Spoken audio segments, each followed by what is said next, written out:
मुद्दों के लिए भी जल उपलब्ध होगा। नर्मदा जल विवाद न्यायाधिकरण के द्वारा मध्य प्रदेश को आवंटित 18 नर्मदा जल का उपयोग सुनिश्चित करने के लिए सिंचाई परियोजनाओं का क्रियान्वयन तेजी से किया जा रहा है। नर्मदा घाटी की समस्त सिंचाई परियोजनाओं के पूर्ण होने पर लगभग 28,41,111 हेक्टेयर सिंचाई परियोजनाओं के निर्माण और विस्तारण के लिए वर्ष 2024-25 में रुपये 13,996 करोड़ का प्रावधान प्रस्तावित है। मुख्यमंत्री ऐसे भ्रष्टाचारी मंत्रियों को अपने कृषि एवं संबद्ध क्षेत्र सिंचाई सुविधा बढ़ाने से कृषि उत्पादन में वृद्धि हुई है। खेतों में जल आती फसल किसानों की आशाओं का मूल होती है। हमारी सरकार किसानों की आय दोगुनी करने, उत्पादकता की लागत कम करने, योग्य भाव दिलाने, कृषि आधारित जोखिमों को कम करने तथा नुकसान की भरपाई करने की दिशा में निरंतर कार्य कर रही है। किसान परिवार अपने परिश्रम से देश की जनता को खाद्यान्न उपलब्ध कराते हैं। उनके इस समर्पण के प्रति हमारी सरकार पूरी संवेदना और सम्मान रखती है। कल के नए सवेरे हैं हम, धरती की संतान है हम, श्रम से हम तकदीर बदलते, मानवता के अभिमान है हम। माननीय अध्यक्ष महोदय, सदन को यह अवगत कराते हुए हर्ष है कि पूरे देश में हमारा प्रदेश दलहन उत्पादन में प्रथम, खाद्यान्न और तिलहन उत्पादन में दूसरे स्थान पर है।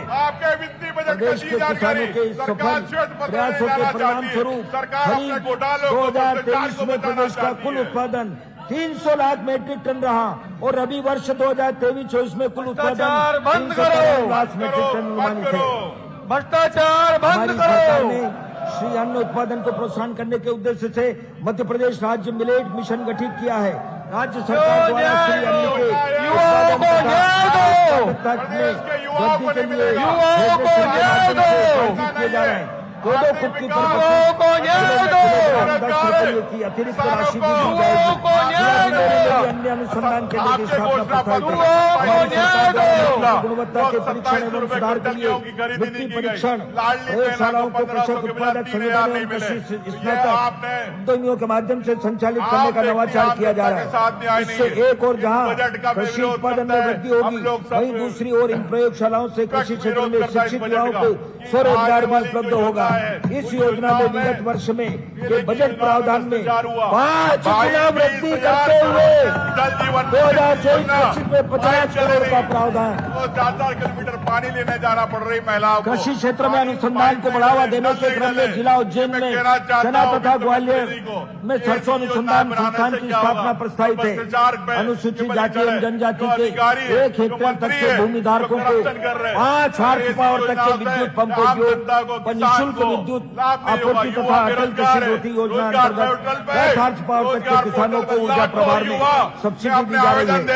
इस हेतु वर्ष 2024-25 में रुपये 11,063 करोड़ का प्रावधान प्रस्तावित है। प्रधानमंत्री किसान सम्मान निधि योजना के अंतर्गत किसानों को सरकार द्वारा वर्ष में 6,000 की सहायता राशि उपलब्ध कराई जाती है। राज्य सरकार भी मुख्यमंत्री किसान कल्याण योजना के माध्यम से रुपये 6,000 प्रति वर्ष की सहायता राशि उपलब्ध कराई जा रही है। इस प्रकार दोनों योजनाओं के से प्रति वर्ष प्रति किसान रुपये 12,000 की सम्मान निधि लगभग 82 लाख किसानों को उपलब्ध कराई जा रही है। मुख्यमंत्री किसान कल्याण योजना में रुपये 4,900 करोड़ का प्रावधान प्रस्तावित है। उन घोटालों के अंदर जाएगा। कृषकों को उनकी उपज का बेहतर मूल्य प्राप्त हो सके, इसके लिए न्यूनतम समर्थन मूल्य के अतिरिक्त गेहूं उपार्जन पर रुपये 125 प्रति क्विंटल बोनस दिया जा रहा है। इस योजना में राशि का रुपये 1,000 का प्रावधान प्रस्तावित है। प्राकृतिक आपदा से होने वाले नुकसान की भरपाई के साथ खड़ी है।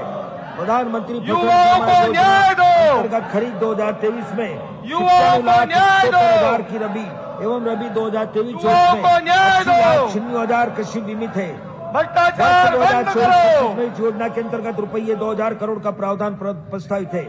कृषि क्षेत्र में निजी पूंजी निवेश को प्रोत्साहित कर विविध कृत फसलों की बाजार आधारित खरीदी सुनिश्चित कराने तथा जलवायु आधारित अनुकूल फसलों को बढ़ावा देने के उद्देश्य से आरंभ की गई है।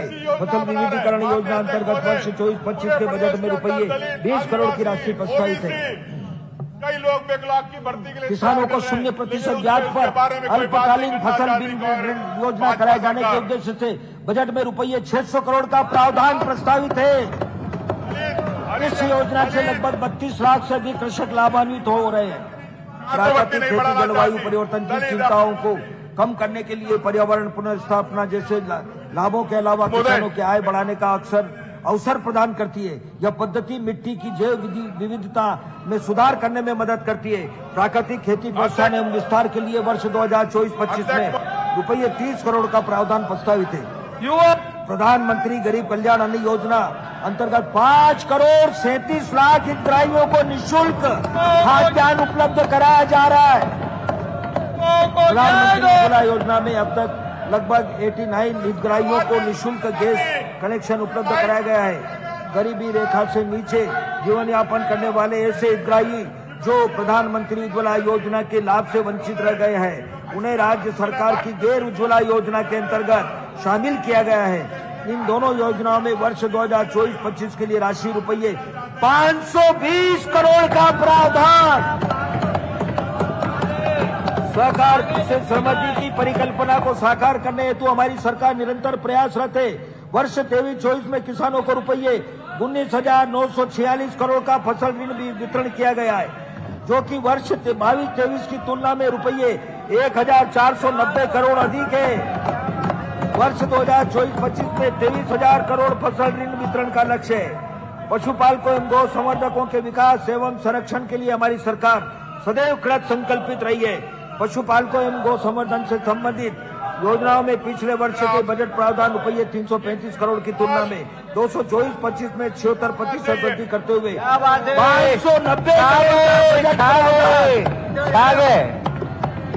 प्रदेश में नई 2023 से प्रारंभ 4 से 6 पशु चिकित्सा इकाइयों द्वारा अब तक 5,46,000 से अधिक पशुओं को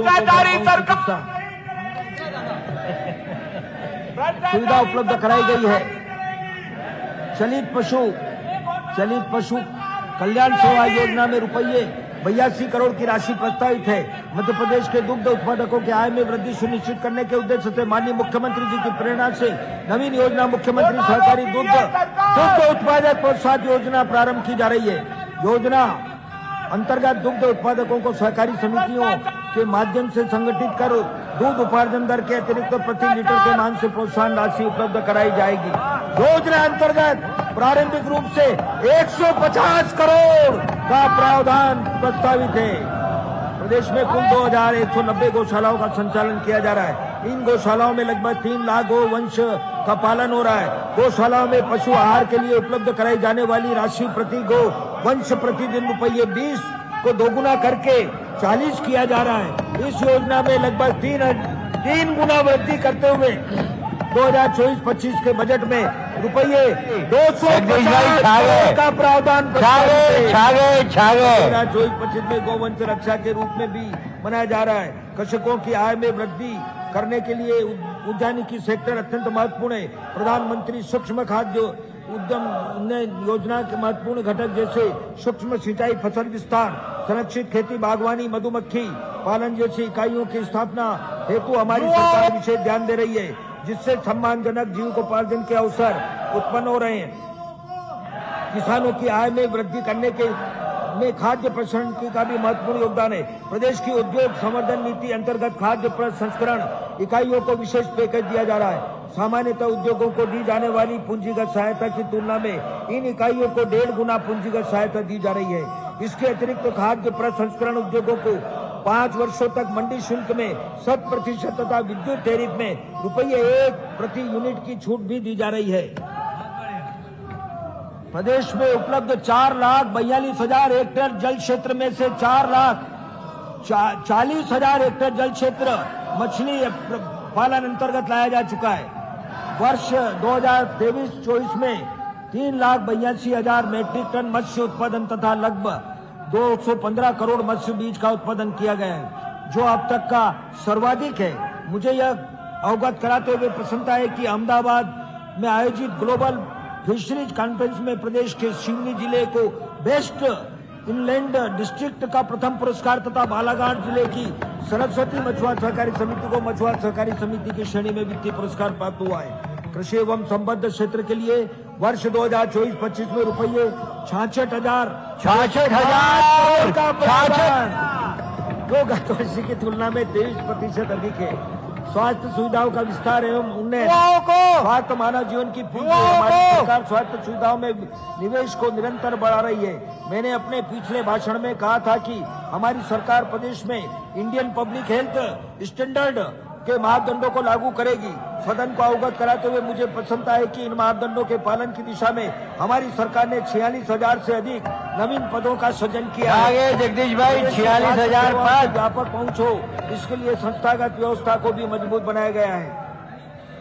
हमारी सरकार चिकित्सा शिक्षा की उपलब्धता को बढ़ाने एवं चिकित्सा सुविधा को प्रत्येक नागरिक तक पहुंचाने हेतु कृत संकल्पित है। प्रदेश में वर्ष 2003 में मात्र पांच शासकीय चिकित्सा महाविद्यालय संचालित थे। हमारी सरकार के अथक प्रयासों से वर्तमान में 14 शासकीय चिकित्सा महाविद्यालय, वाह 3 गुना छा गए। 3 और शासकीय चिकित्सा महाविद्यालय मंदसौर, नीमच एवं सिवनी में संचालित हो जाएंगे। इसके पश्चात आगामी 2 वर्षों में 8 और शासकीय चिकित्सा महाविद्यालय संचालित करने अरे क्या बात है। तानाशाही अध्यक्ष महोदय, जिस प्रकार से माइक बंद किए प्रदेश के शासकीय चिकित्सा महाविद्यालयों में वर्तमान में 2,275 है। स्नातक स्तर की सीट तथा 1,262 स्नातकोत्तर स्तर की सीट उपलब्ध है। नवीन चिकित्सा महाविद्यालयों में संचालन के उपलब्ध इन सीटों की संख्या में उल्लेखनीय वृद्धि होगी तथा नवीन सीटों की संख्या स्नातक स्तर पर 3,652 एवं स्नातकोत्तर स्तर पर 1,560 हो जाएगी।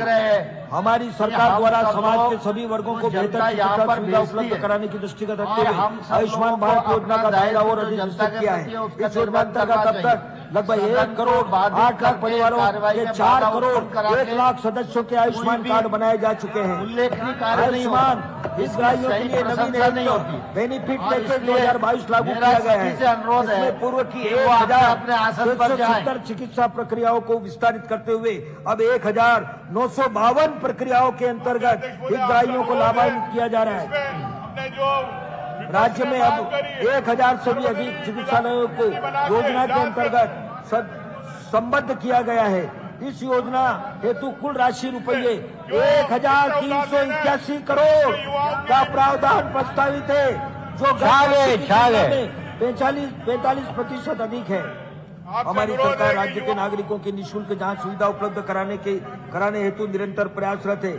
निजी भागीदारी के माध्यम से वेट लीज मॉडल अंतर्गत जिला चिकित्सालयों में 132 प्रकार की तथा हब एंड स्पोक मॉडल के अंतर्गत ग्रामीण क्षेत्रों में 45 प्रकार की जांच सुविधाएं उपलब्ध कराई गई है। प्रदेश में गंभीर रोगियों को आपात स्थिति में उचित समय पर उच्च स्तरीय चिकित्सा उपचार उपलब्ध कराने हेतु पीएम श्री एयर एम्बुलेंस सेवा योजना प्रारंभ की गई है। धन्यवाद सीएम साहब, मुख्यमंत्री जी धन्यवाद। प्रदेश के शासकीय चिकित्सालयों में उपचार दौरान हो जाने पर पार्थिव शरीर परिजनों को सम्मान सौंपकर घर तक पहुंचाने के लिए मध्य प्रदेश शांति वाहन सेवा प्रारंभ की गई है।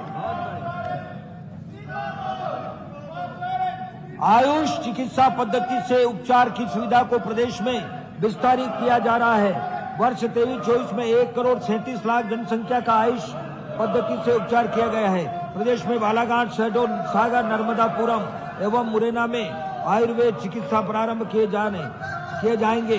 प्रदेश में 800 आयुष आरोग्य मंदिर का संचालन भी प्रारंभ किया गया है। स्वास्थ्य क्षेत्र के लिए वर्ष 24-25 हेतु रुपये 21,144 करोड़ बहुत बढ़िया, जो कि वर्ष 23-24 के बजट अनुमान से 34% अधिक है। क्या बात है, छा गई मोहन सरकार। महिला एवं बाल विकास, किसी भी परिवार समाज प्रदेश के प्रभावशाली व सर्वांगीण सरकार के अंदर भ्रष्टाचारी मंत्री बैठे विश्वास सारंग उपाय नहीं है। हमारी सरकार द्वारा कन्या रत्न की पहली किलकेरी से लेकर उनके संपूर्ण जीवन के लिए कल्याणकारी योजनाएं एवं कार्यक्रम लागू किए जा रहे हैं। माननीय अध्यक्ष महोदय, मुझे सदन को अवगत कराते हुए खुशी है कि हमारे यशस्वी प्रधानमंत्री श्री नरेंद्र मोदी जी द्वारा प्रतिपादित महिला सशक्तिकरण की प्राथमिकता से दृष्टिगत हमारी सरकार द्वारा गत 21 वर्ष में प्रारंभ की गई लाडली बहना योजना को राष्ट्रीय स्तर पर सराहा गया है।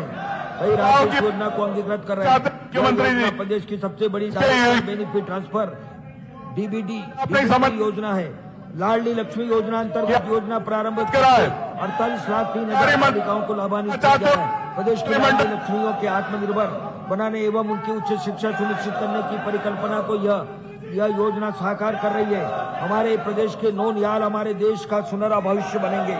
हमारी सरकार इन नौनिहालों को आंगनवाड़ी केंद्र के माध्यम से पोषण की सुरक्षा एवं शिक्षा मुहैया करा रही है। प्रधानमंत्री नरेंद्र मोदी जी की अभिप्रेरणा से सक्षम आंगनवाड़ी एवं पोषण 2.0 योजना के अंतर्गत 11,706 केंद्रों को सक्षम आंगनवाड़ी केंद्र में उन्नत किया जा रहा है। क्या बात है, बहुत बहुत बधाई। प्रधानमंत्री जनजातीय आदिवासी न्याय महाअभियान अंतर्गत विशेष जनजातीय क्षेत्रों में 217 आंगनवाड़ी भवनों का निर्माण किया जा रहा है। वित्तीय वर्ष 2024-25 में आंगनवाड़ी केंद्रों में के भवन निर्माण के लिए रुपये 150 करोड़ का प्रावधान प्रस्तावित है।